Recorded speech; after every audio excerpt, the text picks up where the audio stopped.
In the gray, uncertain light just before dawn, Maplewood Park looked like something out of a half-remembered dream.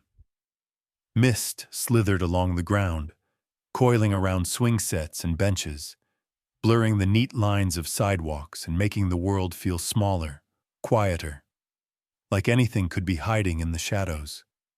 In the stillness, the only sounds were the far-off barking of a dog and the low, steady rumble of thunder that promised a storm was rolling in from the hills.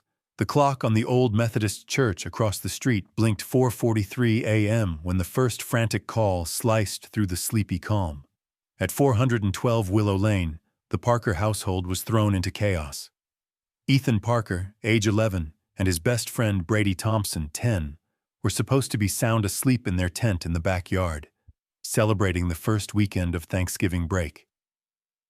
But when Ethan's mother, Jill, stepped outside with 2 mugs of cocoa, just a surprise to start the morning, she found the tent empty. The sleeping bags were tangled, one half-zipped, and muddy footprints trailed through the wet grass, leading not toward the house but straight to the back gate, which swung on its hinges, left wide open. She called for Ethan, her voice cracking as it echoed into the dark. No answer.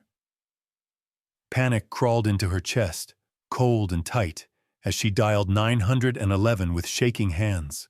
Police arrived within minutes. Flashlights cut through the mist, sending startled squirrels scurrying up trees. Officer Cooper, a veteran with a calm voice, tried to reassure Jill and Tom Parker, but his eyes kept drifting to the mud-caked tracks at the fence and the deepening sky above. Brady's parents arrived, their fear matching the Parkers'. Mrs. Thompson clutched her husband's arm so tightly her knuckles whitened, whispering, "This can't be happening. This can't be happening." Neighbors gathered at their fences, pulling on coats and hats, worry etched into every face. The first storm of late fall was already on the way, clouds boiling black and purple at the horizon. By the time searchers spread out across Maplewood Park, cold rain lashed at their jackets, soaking through sneakers and turning dirt paths to rivers of mud. Volunteers fanned out, calling the boys' names over and over, voices muffled by wind and the thick curtain of rain. Floodlights swept the park, but the trees seemed to close in, swallowing sound and sight alike. The old-timers muttered about the Maplewood curse. 20 years ago, a little girl named Hannah Monroe had vanished on a night just like this, and she'd never been found. Her name surfaced now, whispered on lips as cold as the November air. Jill's voice broke into sobs. She couldn't stop thinking of Ethan's favorite blue hoodie, the way he always wanted just one more story before bed. How he'd kissed her cheek and said, "Don't worry, Mom, Brady and me will be fine." The pain of not knowing gnawed at her, raw and growing, as every minute ticked by. Tom tried to stay strong, but he paced the yard in circles, jaw clenched so tight he thought his teeth might crack. Inside a warm cruiser, radios crackled with updates. No sign in the East Meadow. Check the drainage ditch. Nothing behind the rec center. At the edge of the park, a younger officer, nervously fidgeting with his flashlight, pointed out something odd. A set of larger, deeper paw prints crossing the boys' muddy trail. "Looks like a big dog," he muttered.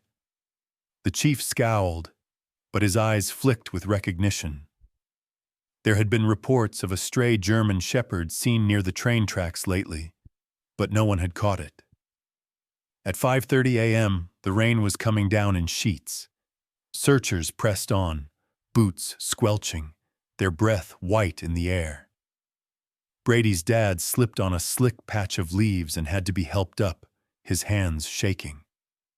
In the chaos, nobody noticed the old man across the street, Mr. Doyle standing at his window, watching the storm and the searchers, his face hidden in shadow. And then, as if the night itself was conspiring, A single voice shouted, "Over here!" Everyone rushed toward the sound, tripping through underbrush, hearts hammering. But it was only a child's backpack, soaked, torn, caught on a bramble near the woods that bordered the park. Inside were 2 candy bars, a flashlight, and Ethan's favorite comic book, pages warped by the rain. Just when hope started to wither, a neighbor on Oakwood Drive called the non-emergency line, her voice trembling. "I saw something strange. Out my window, maybe half an hour ago. A big dog, I think.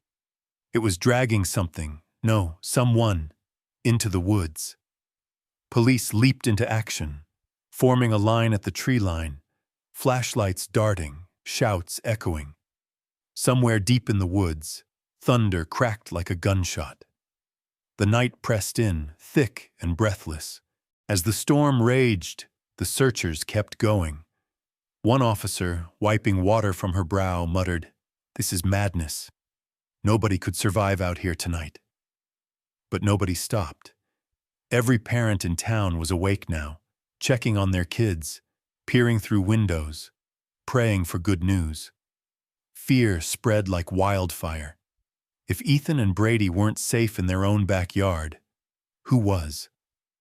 Back at the Parker house, Jill wrapped herself in a blanket, staring at the empty tent and the puddles outside. Somewhere out there, her son and his friend were lost. Or worse. And in the woods, something was moving. Something with fur matted by rain, eyes sharp in the dark, and a memory that would change everything. The first night ended with a question as sharp as lightning. Had the boys been found by a friend or dragged away by a monster? As the wind howled and dawn threatened, nobody dared answer. The rain eased just enough for the morning light to seep through the clouds, casting everything in the park a pale, washed-out gray. By 6 a.m., the neighborhood buzzed with the anxious energy of people who'd barely slept. The scent of wet earth clung to the air. Yellow police tape cordoned off parts of the Parker and Thompson backyards as more officers arrived. Deputy Rachel Porter, newly assigned to Maplewood after a transfer from the city, stepped from her SUV, boots sinking into the sodden grass. Rachel's gaze swept the scene. Shivering parents huddled beneath umbrellas, officers hunched over muddy maps, dogs barking in the distance. She wore her badge with a kind of restless discomfort. It was heavy not just on her chest, but in her mind. She carried her own old wound, a secret she kept hidden behind her steady eyes and clipped professionalism. The local fire chief called Rachel over. "We need you to coordinate with the search team. They're splitting up, some heading to the woods, others toward the old railroad tunnels by the East Ridge. We're bringing in a canine." He glanced over her shoulder, voice dropping. "He's a rescue, got some quirks, but he's the best nose we've got." Rachel nodded, watching as a handler unloaded Shadow from the back of a pickup truck. The German Shepherd was big, scarred, and carried himself with a wariness that set him apart from the wagging tails of typical family pets. Shadow moved with silent purpose, sniffing the air, muscles rippling under his coarse fur. The handler, a volunteer named Luke, knelt beside him, whispering, "Find the boys, Shadow. You know what to do." Rachel knelt too, close enough to meet Shadow's amber eyes. For a moment, the dog stared back with a look so intent it was almost human. She felt a jolt of recognition, something about the scars across his muzzle, the way he leaned slightly to one side. Her heart stuttered, but there was no time for personal mysteries now. Search parties formed quickly. Parents, neighbors, off-duty teachers, teenagers in rain jackets, all moving with a grim sense of purpose. Rachel and Shadow took point at the edge of the woods. She listened to the walkie-talkie. "East tunnel clear. Nothing at the riverbank. Check behind the old sheds." With each negative report, dread mounted. Thunder rumbled again, distant but insistent. Rachel led Shadow along a narrow, overgrown trail, the underbrush snagging at her boots. The forest pressed close. Wet branches slapped her arms and the air buzzed with tension. Shadow's ears pricked up. He paused, nose twitching, then lunged forward, tugging Rachel deeper off the path. They scrambled over slick logs and through brambles, mud sucking at their feet. Then, a flash of color. Shadow stopped abruptly, barking.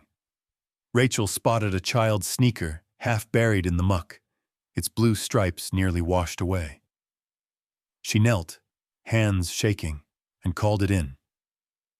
"Porter here. I've got a shoe. It's small. Get a tech team with evidence bags." As she waited, Rachel examined the area. Just above the sneaker, carved into the bark of an old oak, were a series of strange, looping symbols. Circles, arrows, a crude X, all cut with the impatience of a trembling hand. Rachel swallowed. She'd seen marks like these before, years ago, when her own little brother went missing, vanished without a trace during a storm much like this one. The symbols haunted her dreams. She forced the memory aside, pushing herself to stay present. Not again, she promised herself. Not this time.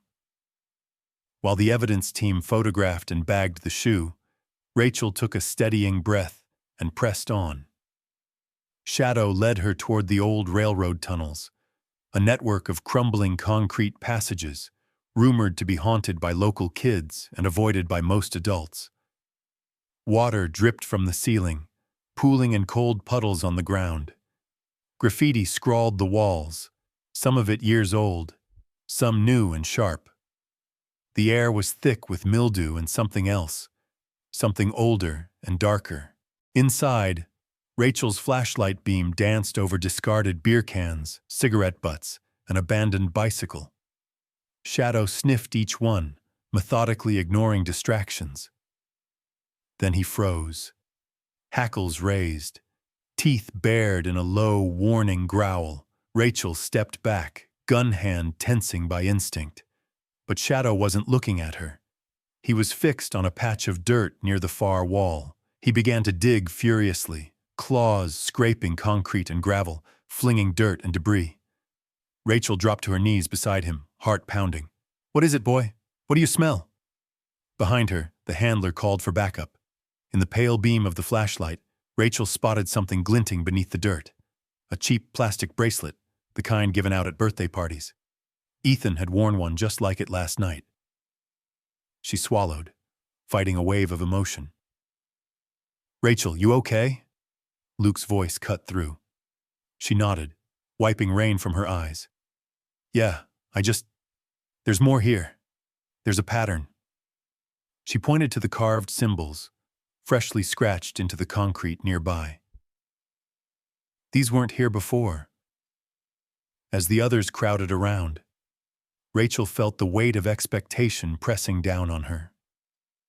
She remembered her mother's voice from years ago, thick with sorrow.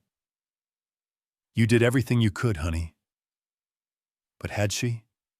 Had she ever truly let herself trust her instincts? Suddenly, a blood-curdling howl echoed from the mouth of the tunnel, a cry that belonged more to a wounded animal than a child. The search party froze. Rachel's skin prickled. Shadow barked, then lunged into the darkness, dragging her by the leash. They burst from the tunnel into a thicket, thorns tearing at their legs. In the sudden silence, Rachel felt a shiver of fear. The woods weren't empty. Someone, or something, was watching. Behind them, the town's church bells began to ring, marking a new hour. Rachel glanced at Shadow, who was trembling, nose to the ground, every muscle straining toward some invisible threat. The search wasn't over. In fact, it was just beginning. And somewhere, hidden in the trees, the truth was waiting to be found. By the second night, the storm had faded, leaving Maplewood in a heavy, dripping silence. The search parties had dwindled to a handful of determined volunteers, faces gray with exhaustion, boots caked in mud. Police cars still lined the curb, but the earlier sense of urgency was now replaced with something harder, colder, a gnawing fear that grew every time another empty hour passed. Rachel stood at the edge of the woods, raincoat open, hands shoved deep in her pockets. Her hair clung to her cheeks. Around her, the last rays of daylight struggled through the wet branches. She watched Brady's mother sitting on a folding chair, head in her hands, as a police officer offered her a bottle of water she didn't seem to notice. Searchers gathered in clusters, some sharing quiet words, others staring blankly at the empty field. No one dared speak the possibility out loud, but the air was thick with it. What if they were already too late? Shadow paced in tight circles at Rachel's feet, sniffing the ground, tail low and anxious. Every time a twig snapped or a voice called out, he'd freeze, then glance up at her as if asking for reassurance she couldn't give. He was restless, haunted by something only he could sense. When a gust of wind rattled the trees, he whined softly, ears folding back. Rachel knelt down, running a hand over Shadow's rough fur. "You're not the only one who's jumpy," she murmured. Her own nerves were fraying. It had been years since she'd felt this helpless, and the memory pressed in from all sides. The night her brother Ben disappeared, the echo of her mother's wailing, the way the search had slowly, painfully fizzled out, until only hope and guilt remained. She squeezed her eyes shut, fighting a surge of old grief. Media vans had appeared by midday, parking on the grass beside the playground, cameras trained on anyone who'd speak. Reporters in bright jackets paced the sidewalk, narrating the story for a growing national audience. The pressure was relentless.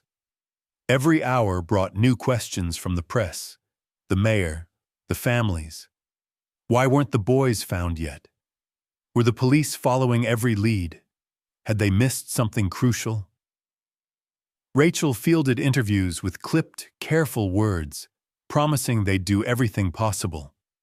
But doubt crept in each time the cameras turned away. That evening, as the sun slid behind the trees, Rachel made her way to her mother's house on the other side of town. She let herself in with her old key, shedding her damp jacket in the entryway. The house was warm, smelling faintly of cinnamon and lemon polish. Her mother sat at the kitchen table, knitting a scarf with shaking hands. She looked up, eyes rimmed red. "You look tired, Rach," she said quietly. Rachel sank into the chair across from her, leaning forward, elbows on the table. "I feel like I'm chasing ghosts, Mom." She rubbed her temples. "It's like Ben all over again. Every time I find a clue, it just leads nowhere. I'm so scared I'm going to let another family down." Her mother set the knitting aside, reaching for her daughter's hand. "You can't do this to yourself. You're not alone this time. And you have that dog. He's special. I can feel it." Rachel managed a thin smile. "Shadow's stubborn, that's for sure. He acts like he's seen this all before." She paused, voice dropping. "Sometimes I wonder if he was there for someone else once. Someone like Ben." They sat together in silence for a long while. Jill listened to the quiet ticking of the kitchen clock, the gentle creak of the house settling. When she finally stood to leave, her mother hugged her tightly. "Bring those boys home," she whispered. Back at her apartment, Rachel couldn't sleep. She tossed and turned, replaying every step of the search. Every moment Shadow had pulled her in one direction or another. At midnight, she padded into the kitchen for a glass of water. She spotted Shadow by the door, wide awake, staring out the window into the night. His breath fogged the glass. Rachel watched him, her chest tightening. She remembered what Luke, the handler, had told her that morning. Shadow's been through a lot. He was a K-9 once. Didn't work out. Some say he remembers everything. Every case, every kid. She sat on the floor beside Shadow, whispering, "If you know something, I need you to show me." Shadow rested his head on her lap. She stroked his ears until finally he drifted into a troubled sleep. At dawn, Rachel checked her mailbox on the way out. Among the bills and flyers was a single slip of paper. No envelope, no signature. It read, in shaky block letters, "Look where the shadows end." She turned it over, searching for a clue, a fingerprint, anything. Nothing. She frowned, folding the note into her pocket. Throughout the day, Shadow was more agitated than usual. He whined at every sudden sound, paced by the door, pawed at the floor. Rachel watched him, worry gnawing at her. She led him to the edge of the woods, just as the first rays of morning sun lit up the tree line. Shadow sniffed the air, eyes scanning the horizon. He walked in circles, nose pressed low, as if searching for a scent he'd lost. That night, as Rachel lay in bed, she heard a strange sound, a soft, mournful whimper coming from the corner of her room. Shadow was dreaming, paws twitching, breath coming in quick, shallow bursts. She reached out to comfort him, but he didn't wake. For a moment, Rachel felt a cold shiver run through her. The darkness pressed close, filled with unanswered questions. Somewhere out there, Ethan and Brady were waiting to be found, or to be remembered. And in her heart, Rachel vowed she wouldn't let the past repeat itself, no matter what it cost. The next day would bring new hope, new pain, and perhaps the beginning of an answer to the riddle of the missing boys, the haunted woods, and the dog with a past no one could quite explain.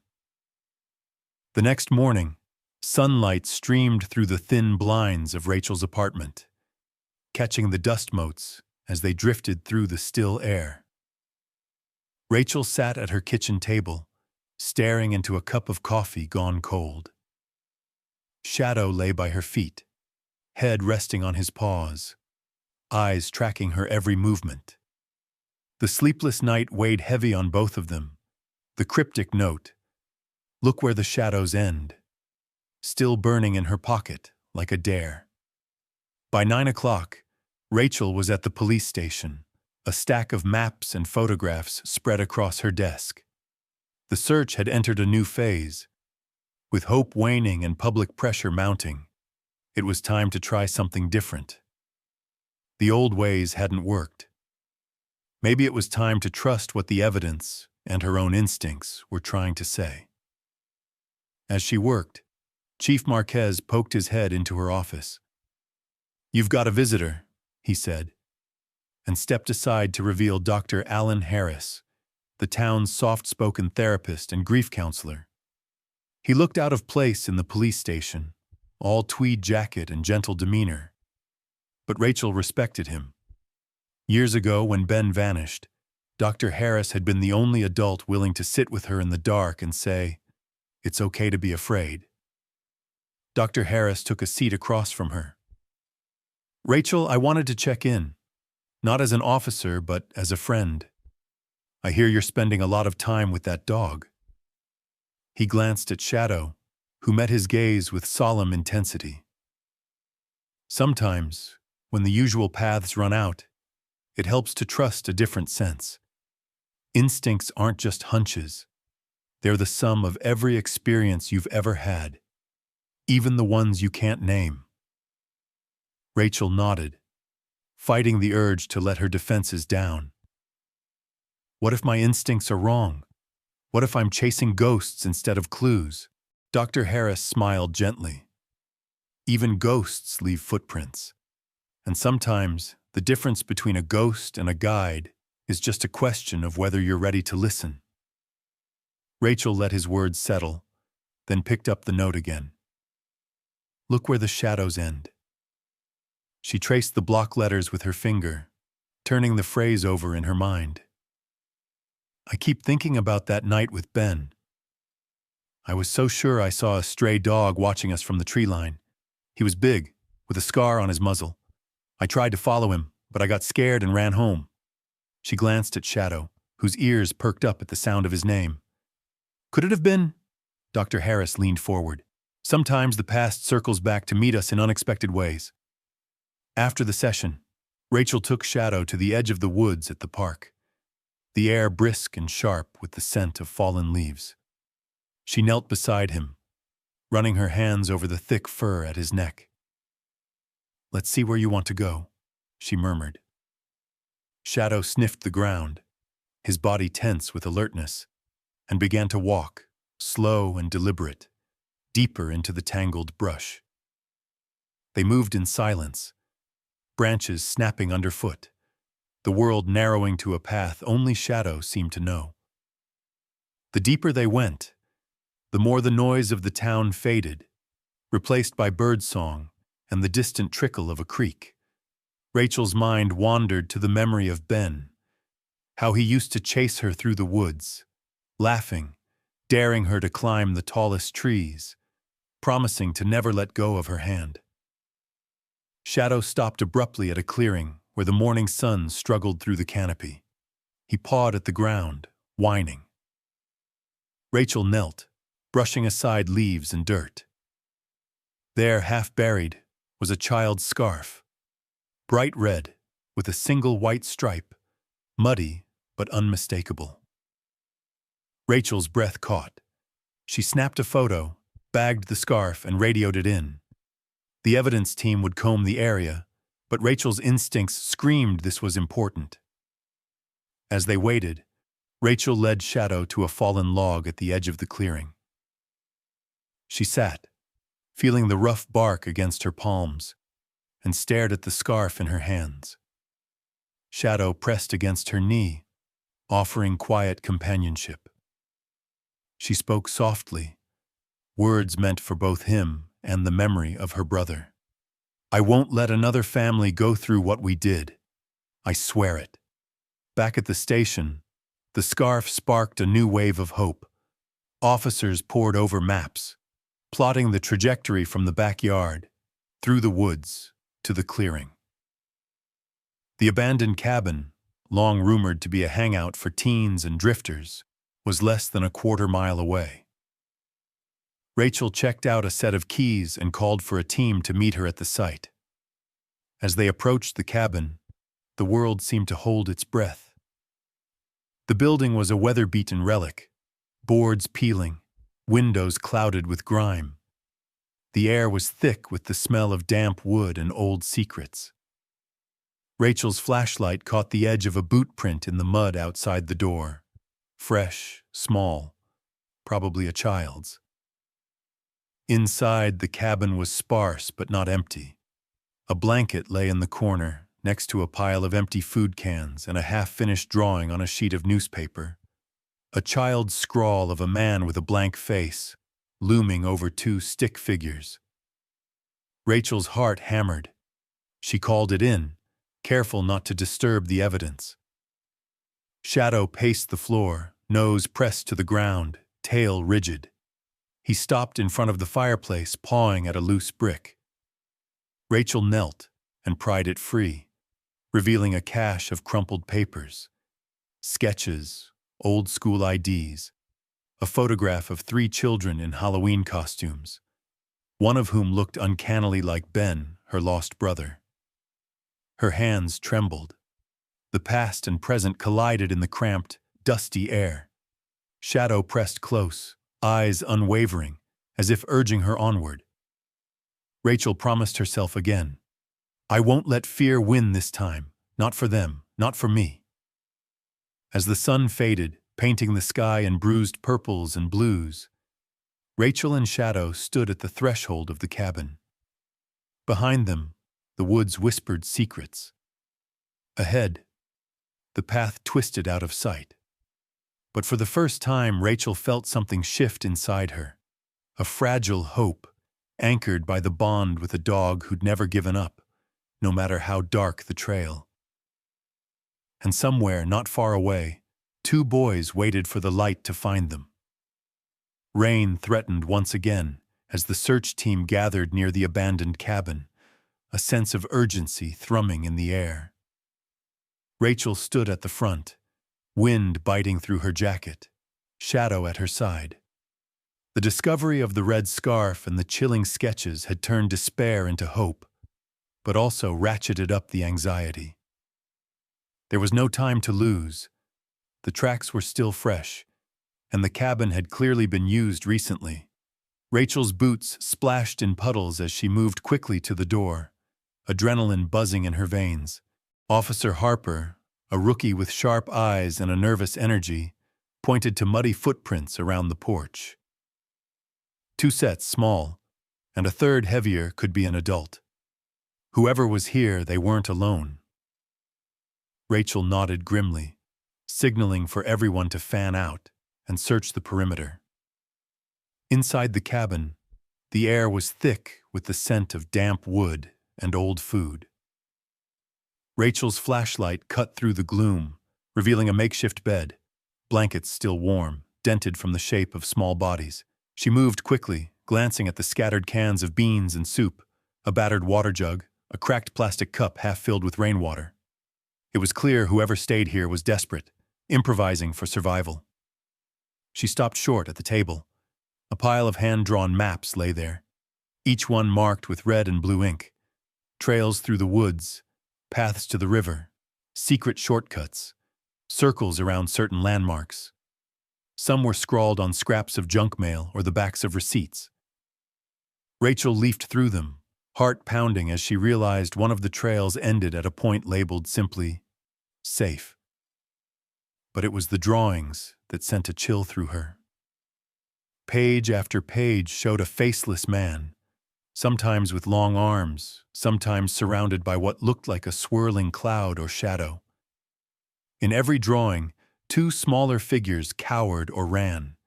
In one, a large dog stood between the children and the faceless man, drawn with wild, protective eyes and flared teeth. Rachel's hand shook as she bagged the sketches for evidence. "This is more than just a hiding place," she murmured to herself. "It's a map of fear." Meanwhile, outside, Shadow sniffed along the edge of the porch. Suddenly, he let out a sharp, warning bark and darted around the corner of the cabin. Rachel followed at a run, nearly slipping on the wet leaves. She found him at the edge of a ravine, nose to the ground, barking furiously at the thick undergrowth. Officer Harper caught up, eyes wide. "He's on to something. Should we call it in?" Before Rachel could answer, a shout echoed from the far side of the property. "Over here! Found something!" The team converged on a patch of disturbed earth near an old, toppled fence. Rachel knelt and brushed away debris, revealing a child's toy car, its wheels caked in mud. Next to it was a torn strip of fabric, blue, with a lightning bolt stitched in yellow, just like the pajamas Ethan's mom had described. "They were here," Rachel said, voice trembling with hope and dread. She called in the find, giving the team's location. As they worked, the clouds above grew darker, wind lashing at the treetops. The river, normally a gentle, meandering stream, was now a brown, raging torrent. If the kids tried to cross, they'd be in real danger. Rachel's mind raced, trying to piece together the maps, the drawings, the patterns. Where would the boys go next? Who was the faceless man haunting their pictures? As if on cue, Mr. Doyle appeared at the edge of the search perimeter, clutching a battered umbrella, face pinched with worry. He lived alone in the last house before the woods, and had always seemed harmless, if a little odd.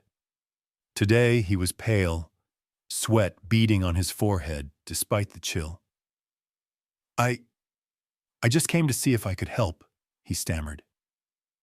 "You said the boys might be out here, right?" Rachel eyed him warily. "Mr. Doyle, you know these woods pretty well. Ever see anyone hanging around the old cabin? Or a big dog, maybe? Doyle hesitated, glancing away. Lots of stray dogs out here. People dump them when they get tired of the responsibility, but I saw someone a couple nights ago. Tall, moved strange. Thought it was just a trick of the moonlight. His voice trailed off. Shadow growled softly, hackles rising as Doyle backed away. The wind shifted, bringing the metallic scent of rain. Suddenly, Rachel's radio crackled. "Porter, the river's rising fast. If you're near the banks, get out of there. We don't want anyone swept away." Just then, Shadow bolted from the group, leash tearing from Rachel's grasp. He ran straight toward the ravine, barking, whining, his whole body shaking with urgency. Rachel chased after him, skidding down the muddy slope, heart in her throat. The ground grew slicker, rocks loose underfoot, branches whipping at her face. At the bottom of the ravine, she found Shadow clawing at the earth near a tangle of roots. He barked, whined, then dug faster, nose pressed so close his fur was caked with mud. Rachel dropped to her knees beside him, hands working desperately. She unearthed a half-buried plastic bag, inside which were 2 granola bars and a crumpled juice box. Evidence the boys had passed through, maybe only hours ago. Above them, the sky opened up, rain pounding down. Rachel scrambled to her feet, scanning the far bank of the swollen river. Through the trees, she glimpsed a flash of movement. A red jacket, a small hand waving, a voice calling out faintly over the roar of water. "Rachel, look!" Harper shouted, pointing across the torrent. On the far side, Ethan and Brady huddled together, eyes wide with fear, shivering but alive. Relief and terror flooded Rachel in equal measure. The river was wild, the current deadly. Shadow barked and lunged forward, as if desperate to close the gap. "Hold on, boys!" Rachel yelled. "We're coming for you!" Behind her, the team scrambled to find a safe crossing. The rain came down harder. The woods, the river, the faceless danger, all of it was closing in, the sense of time running out sharper than ever. But the boys were alive, and for the first time hope felt real. The roar of the swollen creek was deafening. Rachel's breath came in quick bursts as she crouched at the edge of the ravine, rain pelting her face, heart hammering in her chest. The world had narrowed to the frenzied chaos of water and mud, her radio's frantic static, and the 2 terrified faces across the churning current. Ethan clung to Brady, both boys soaked and shaking, perched precariously on the slick bank just out of the water's reach. Shadow stood tense at Rachel's side, eyes fixed on the boys, muscles quivering with anticipation. He barked, a sharp, urgent sound, then looked up at Rachel as if begging her to do something, anything. Behind them, Officer Harper scrambled to coordinate the team. "We need ropes! There's no way across!" he shouted into his radio. Other voices crackled in and out. Someone was searching upstream for a possible crossing. Others were doubling back for emergency supplies. But time was running out. Suddenly, a new figure emerged from the shadows of the trees, rain streaming from the brim of his battered hat. Mr. Doyle, face streaked with rainwater, hands held high, stepped cautiously into the open. "Don't!" Rachel barked, drawing her weapon instinctively, adrenaline spiking. "Stay back, Mr. Doyle." He hesitated, palms up, fear flickering in his eyes. "I just want to help," he called over the storm, but Rachel's gut screamed for caution. Shadow bristled, letting out a low growl as Doyle edged closer to the boys' side of the creek, gaze darting from Rachel to the children and back again. "Ethan! Brady! Can you hear me?" Rachel yelled, trying to keep her voice steady. The boys nodded, their eyes locked on hers, desperate. "We're going to get you out of there. Stay together. Don't move." Doyle shouted at the boys, his voice strange, almost pleading. It's okay. You just need to trust me, all right? Nobody's going to hurt you, I promise." His words rang hollow, echoing with an odd, brittle urgency. He took another step closer to the boys, and Ethan flinched away, pressing closer to Brady. Rachel's mind raced. The clues, the drawings, the faceless man. It all spun in her memory. She kept her gun trained on Doyle, yelling, "Stay where you are! Step away from the boys!" Rain poured harder, blurring her vision. The river surged, snatching branches and debris in its wake. And then, with a sudden surge of movement, Shadow broke from Rachel's grip. The dog bounded down the muddy slope, paws splashing into the creek. "Shadow, no!" Rachel shouted, but Shadow leapt into the water, muscles straining as he paddled against the furious current. His head barely stayed above the foaming surface as he fought his way toward the stranded boys. For a breathless moment, everything seemed to freeze. Ethan and Brady's faces lit up with hope as Shadow scrambled up the far bank, water streaming from his fur. He stood between the boys and Doyle, growling, every inch of him daring anyone to come closer. The boys clung to his wet neck, relief breaking into sobs that carried even above the storm. Rachel forced herself to focus, gun still trained on Doyle. "Why, Doyle? Why are you out here?" she demanded, voice tight with emotion. Doyle's face crumpled, years of loneliness and regret carved deep into his features. "You don't understand," he shouted. "I lost my son. Nobody cared. The world just kept going like he never existed. I just wanted to teach these kids a lesson. About trust. About being careful. I never meant for any of this to happen." His voice broke on the last words, hands shaking. A flash of sympathy threatened to soften Rachel's resolve, but she shoved it aside. "You need to step away. This isn't the answer. It's not too late to do the right thing." For a split second, Doyle looked ready to comply, but as he stepped back, his foot slipped on the muddy bank. Panic flashed in his eyes. Shadow lunged, barking furiously, and the boys screamed. In the chaos, Doyle spun and bolted into the woods, branches whipping behind him as he vanished. Rachel was torn. She could chase Doyle, stop him from getting away. But if she left now, the boys could be swept away or lost again. Every instinct screamed at her to go after the criminal, to finish what she started, to end the hunt that had consumed her for so long. But she looked at Ethan and Brady, shivering and soaked. Shadow pressed protectively at their side, and her choice became clear. "Harper, I need backup at the creek," she yelled, holstering her gun and pulling a rope from her pack. She anchored it around a tree, tossing the other end across the current. "Grab on, boys," she shouted, with Shadow nudging them forward. Ethan grabbed the rope, holding tight to Brady. Rachel coached them every step, voice strong and calm, despite the terror clawing at her heart. Shadow was the last to cross, nearly swept downstream by a surge of water. Rachel reached for him, grabbing his collar just in time. Together, soaked and shivering, the boys and their dog collapsed into her arms. For a long moment, all Rachel could do was hold them, relief and fear battling in her chest.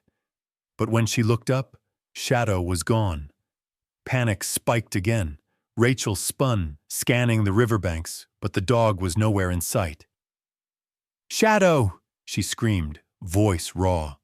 Nothing but the roar of water and the hush of rain answered her. Officer Harper reached her, breathless. "We've got the boys," he said. "We'll get them warm. What about Doyle?" Rachel's eyes filled with tears, but she shook her head. "He's gone. And Shadow's missing. He went into the river." As they carried the boys up the bank, Rachel's heart ached for the dog who had risked everything. In the blur of blue lights and shouts, she made a silent promise.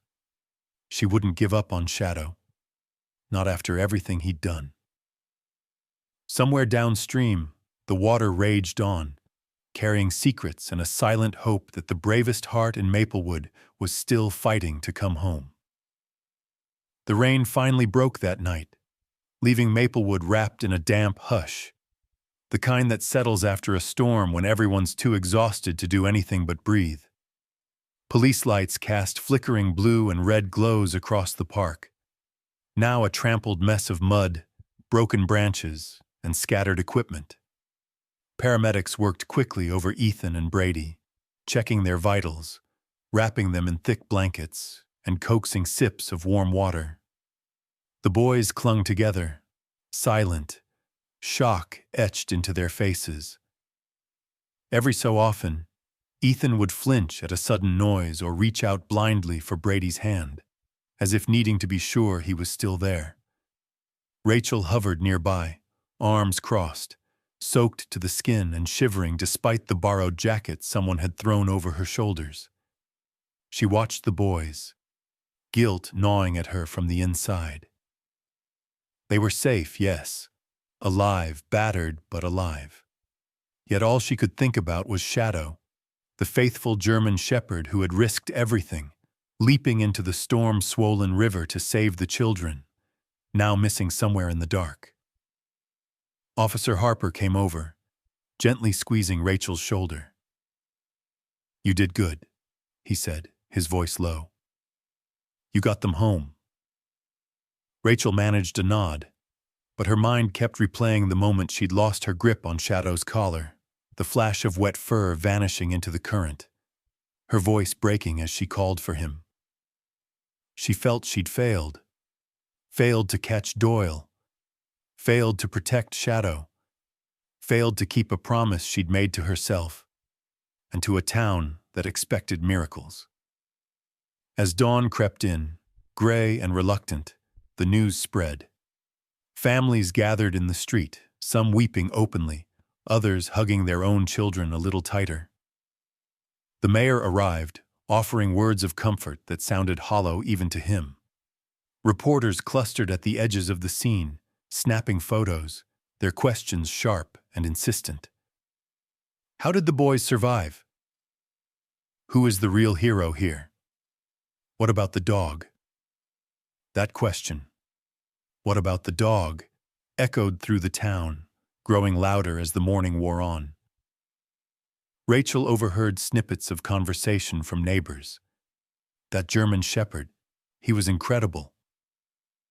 My grandpa said he saw him by the bridge a few weeks ago. We should organize a search. He's one of us now." By noon, a flyer had been made, Shadow's face printed in bold, his name underlined in red. "Missing. Last seen near Maplewood Creek. Brave, loyal. If found, call immediately." Rachel took little comfort in the flurry of activity. She made her way home for a hot shower and a change of clothes, but she couldn't rest. Her hands shook as she scrolled through the photos on her phone. The boys safe in the ambulance, the muddy scarf, the sketches of the faceless man. She stared at Shadow's image, wondering where he might be. Was he hurt? Cold? Had he found shelter? Or was he wandering lost, searching for her the way she was searching for him? She tried to force herself to eat, but everything tasted like cardboard. Finally, unable to sit still, she pulled on her boots and returned to the streets. To her surprise, she wasn't alone. All over town, people were out with flashlights and rain gear calling for Shadow.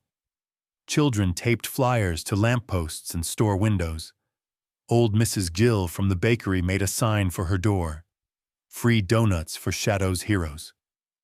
Even the mayor joined the effort, walking the banks of the creek, calling the dog's name in a trembling voice. The community, fractured by anxiety and fear for days, found a new common purpose. People shared stories about dogs who had saved lives, comforted the grieving, warned of fires, or protected children from danger. "Dogs know things," one elderly man insisted. "They carry our burdens in ways we can't even see." As evening fell, hope flickered. A little girl named June, her hair still in pigtails, ran up to Rachel, breathless. "I saw him!" she blurted. "This morning, before school, by the old railroad bridge. He was limping, but he stopped to look at me. I tried to call him, but he ran away." Her mother confirmed the story, saying she'd thought June was dreaming until she saw the footprints in the mud. Rachel's heart hammered in her chest as she gathered a small team.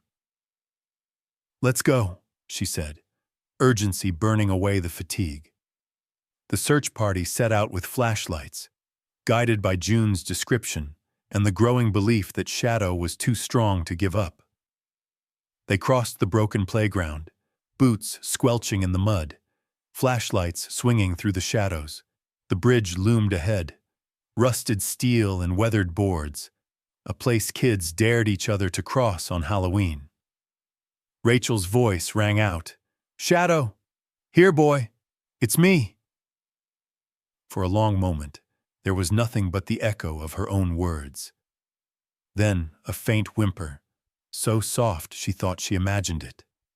She called again, heart pounding. A shape hobbled from under the bridge, fur matted and caked with mud, one leg dragging. Shadow. He limped forward, head low, tail wagging weakly. Rachel fell to her knees, arms outstretched. Shadow collapsed against her, eyes closing, trusting her to carry him the rest of the way. Relief crashed over her in waves, tears mixing with the grime on her face, laughter bubbling out in disbelief. Officer Harper radioed the news. "We found him. Shadow's alive." The town erupted in celebration. People gathered in the park with lanterns, lighting candles, and telling stories. Rachel cradled Shadow in her lap, whispering promises, gratitude, apologies for every moment she doubted. Around them, children's faces glowed in the soft light, hope and awe shining in their eyes. The ordeal had left scars on everyone, but it had also built something new. A bond stronger than fear, a community that would not forget the night they came together for a brave, loyal dog who refused to give up. Rachel looked at Shadow and smiled. "You brought them home," she whispered, "and you brought us back together." In the hush of that summer night, surrounded by warmth and light, Rachel finally allowed herself to believe in healing, in hope, and in the power of a dog's love to lead the way home. The days that followed felt like waking from a nightmare into gentle, unexpected sunlight. In the quiet after the storm, Maplewood became a town transformed, its people moving through the world with a little more kindness, a little more patience, as if the ordeal had rewired the way they looked at each other. The search for the missing boys and the drama surrounding Shadow had ended, but its impact lingered, like the aftertaste of something bittersweet. Shadow spent his first night home at the local veterinary clinic, wrapped in warm blankets and tended to by Dr. Mendel, who'd worked with every rescue animal in Maplewood for 20 years. Rachel refused to leave his side, sleeping on a hard bench in the waiting room, one hand resting on the edge of his bed. She watched the steady rise and fall of his breathing, every so often reaching over to scratch behind his ears or whisper, "You're safe, boy. You did good." The memory of his limp, his muddy fur, the exhaustion in his eyes haunted her. But hope finally outweighed the guilt. The next morning, the clinic's lobby was crowded with visitors, children clutching hand-drawn cards, families bringing treats, even strangers who simply wanted to look into Shadow's wise amber eyes and say thank you. Ethan and Brady, both out of the hospital now, insisted on visiting together. They brought a medal they'd made out of tinfoil and a red ribbon, solemnly placing it around Shadow's neck. "You're the bravest," Brady whispered, hugging the dog tight. Ethan nodding with tears glistening in his eyes. Shadow thumped his tail and nuzzled their hands, content. Rachel felt a pang of pride as she watched the boys, pale and thinner, but alive, resilient, and forever changed. Their parents hovered close, alternating between joy and heartbreak, still shaken by the trauma, but clinging to hope. "He protected them when I couldn't," Jill Parker said quietly, hugging Rachel.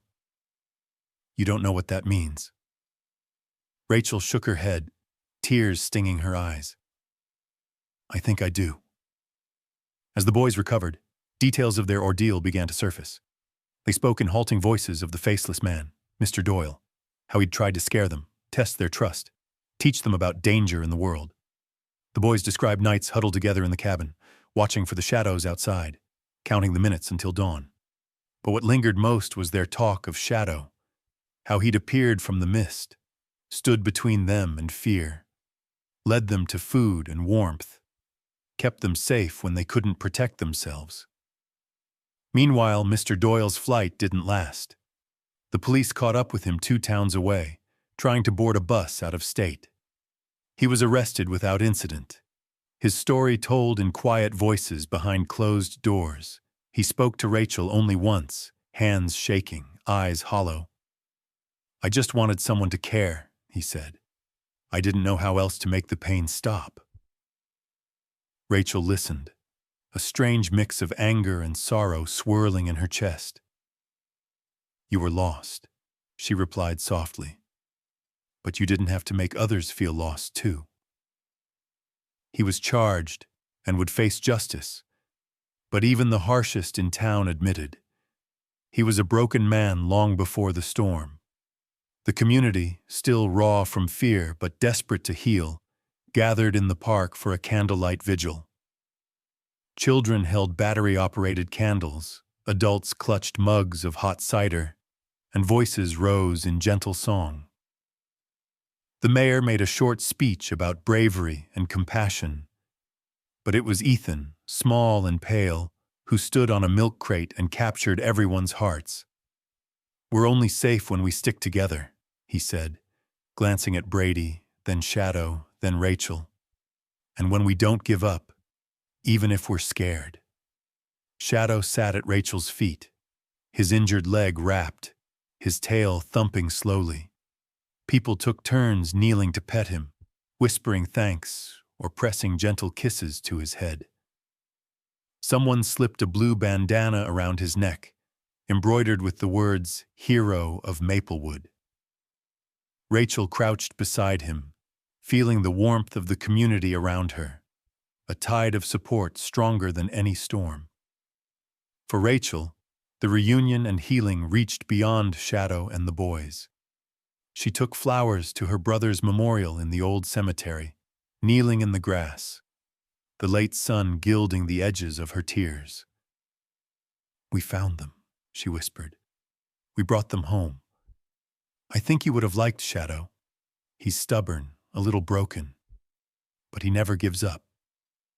She let herself grieve, but also let herself hope, something she hadn't dared do in years. After the vigil, the town organized a meal at the community center, laughter echoing off the walls for the first time in weeks. The boys were shy at first, but the crowd's gentle encouragement helped. Shadow lay under the table, accepting scraps and belly rubs, his eyes bright. Rachel accepted hugs, quiet words of thanks, and the knowledge that she'd done something good, something lasting. Late that night, when most of the town had gone to sleep, Rachel walked Shadow through the empty streets. The dog limped but kept pace, head high, ears twitching at every distant sound.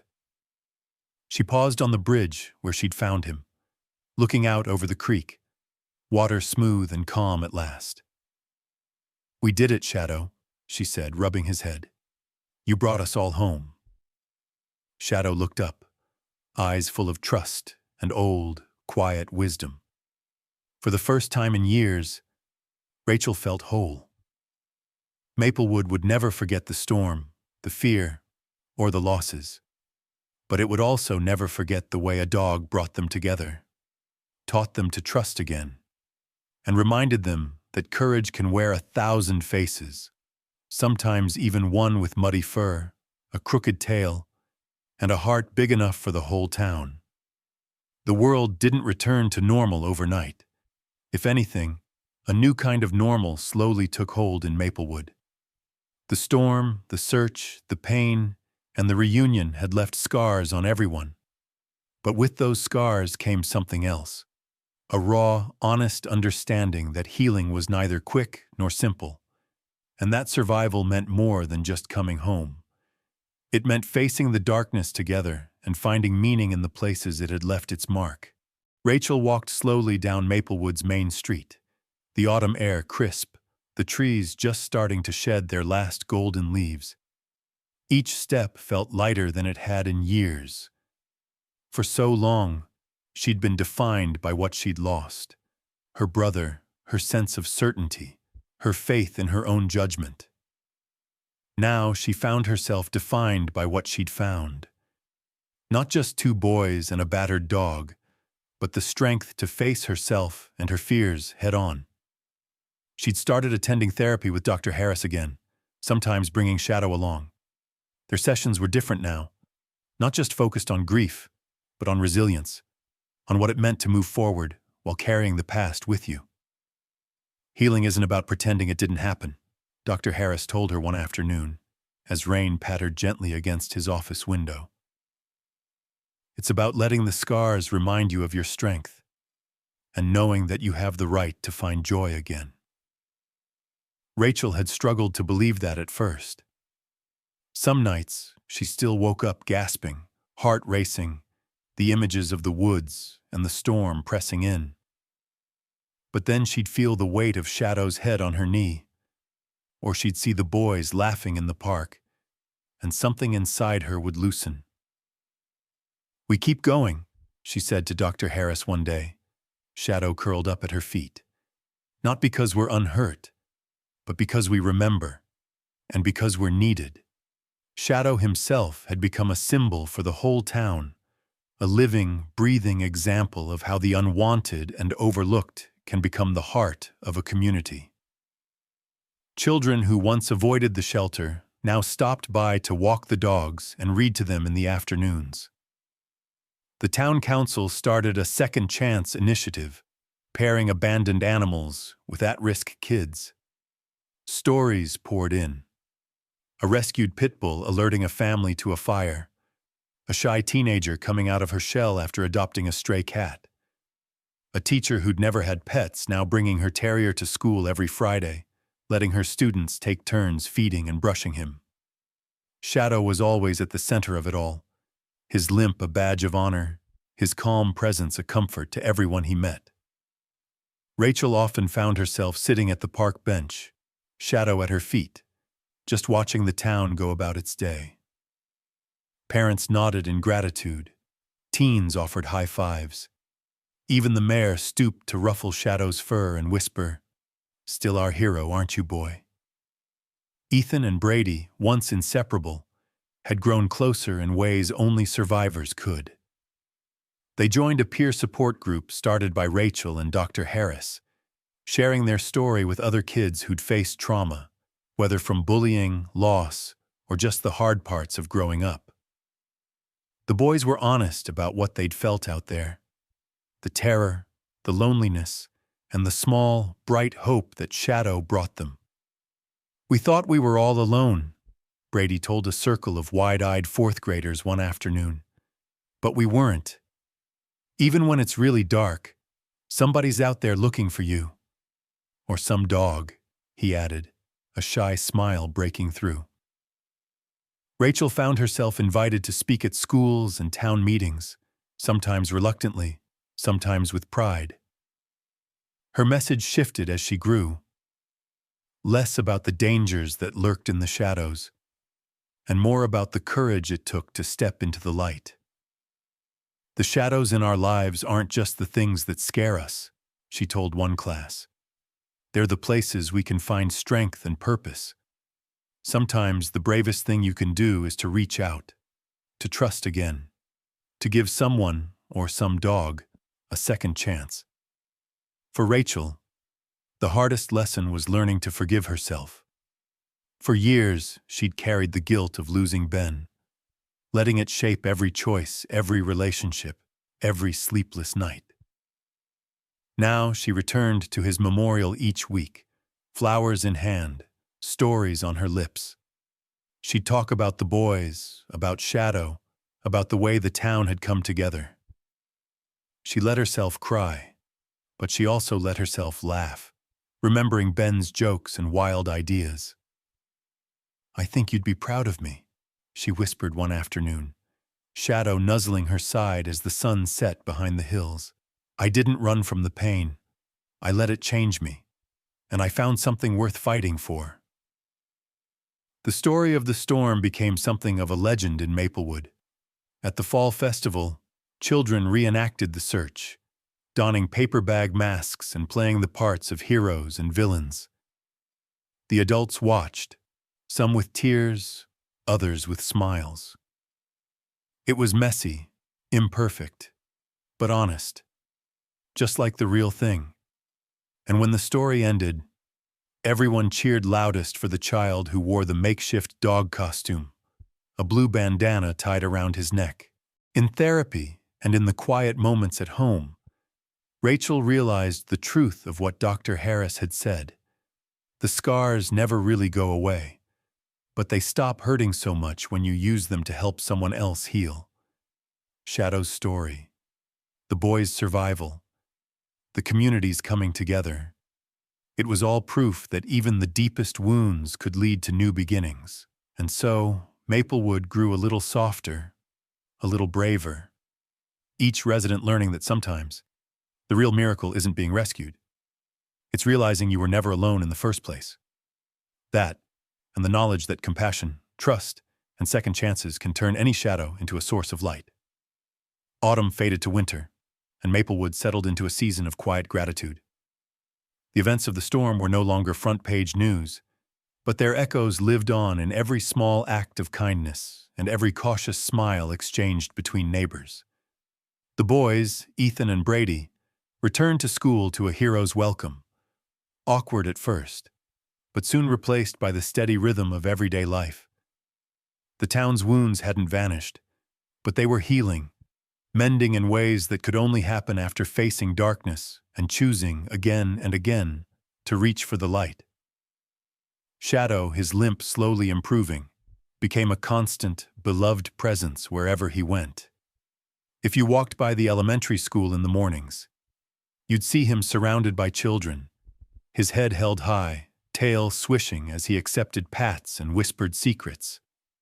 Teachers allowed him into classrooms, letting him curl up in reading circles, while students vied for the privilege of reading aloud to him. The gentle thump of his tail was a kind of reassurance. The world could be frightening, but there was safety in togetherness. Ethan and Brady, still inseparable, became champions for the shelter's Second Chance program, speaking at assemblies and helping new volunteers learn how to care for frightened animals. Their parents, once paralyzed by fear, now volunteered at the animal shelter and local youth center, channeling their gratitude into support for families in need. The trauma lingered, of course. Sometimes Ethan would wake from a nightmare or Brady would freeze at the sound of thunder. But there was always someone there, a parent, a teacher, a friend, or even Shadow, ready to offer comfort until the fear faded. Rachel, changed forever by those stormy days, poured her energy into her new role. She launched a community outreach program designed to support both at-risk youth and abandoned animals. She partnered with Dr. Harris to develop workshops for schools, focusing not only on safety, but on empathy, resilience, and the importance of asking for help. Shadow became the face of the program, his story serving as living proof that even the lost and broken can become heroes. The town of Maplewood, once haunted by old fears, found new pride in their shared story. Every year, on the anniversary of the storm, the community gathered in the park for Heroes Day. There were games for children, food trucks, and a parade of adopted shelter pets wearing blue bandanas embroidered with "Brave." The highlight was always the candlelit vigil, where neighbors told stories of courage, of the boys who didn't give up, the dog who wouldn't let go, and the people who chose to stand together rather than fall apart. At these gatherings, Rachel often found herself reflecting on the journey she'd made, both as an officer and as a person. She no longer avoided her brother's memorial. Instead, she visited often, bringing fresh flowers and quiet words. "You taught me what courage really means," she whispered one snowy evening, Shadow sitting patiently beside her, nose pressed to her palm. "Not just facing danger, but facing grief, and letting myself hope again." The impact of that long, terrifying week stretched far beyond Maplewood. News of Shadow's heroism spread, drawing attention to the need for animal rescues, therapy dogs, and mental health support for first responders and survivors. Donations poured in, enough to build a new animal shelter and fund scholarships for students interested in veterinary or social work. Letters arrived from across the country. "Your story helped me through a hard time," wrote one mother. "Now my son wants to be a search and rescue dog handler," wrote another. But perhaps the deepest change was quiet, unremarkable to an outsider, but vital to those who'd lived through it. People greeted each other by name. Neighbors checked in on elderly residents or struggling families. The town's annual Thanksgiving food drive doubled in size. Children no longer crossed the park in silence. They ran, shouted, played, and called for Shadow to join their games. Fear had not disappeared, but it had been replaced bit by bit with trust. On a cold December evening, Rachel stood at the park's edge, watching as the town lit lanterns in the snow, each one a small defiance against the long night. Ethan and Brady flanked Shadow, hands resting on his back, faces upturned to the sky. Rachel knelt, rubbing Shadow's neck, feeling the steady beat of his heart under her fingers. "You did more than save those boys," she whispered. "You showed us all how to love again, how to fight for each other, how to be brave even when we're scared." A hush fell over the crowd as the mayor spoke, voice cracking with emotion. "Sometimes the bravest hearts have 4 legs and a past they never chose, but their future can change ours. Tonight, we honor not just the heroes we know, but the ones we haven't recognized yet. Let's promise to look for the shadows in our lives and bring them into the light." As the last lantern rose, drifting skyward, Rachel felt a quiet peace settle over her. The pain and loss would never vanish completely, but they had become part of a larger story, one of resilience, compassion, and new beginnings. She squeezed Ethan's shoulder, then Brady's, and smiled at the crowd. Shadow looked up at her, eyes wise and gentle. In that moment, Rachel realized that her brother had been right all those years ago, when he told her that the world was full of second chances, if you were brave enough to see them. And so, as the lanterns floated above Maplewood, carrying their wishes into the night, the story ended not with sorrow, but with hope. The lesson was clear. No matter how dark the shadows, there is always a way forward, as long as we walk together, sometimes led by the bravest heart of all,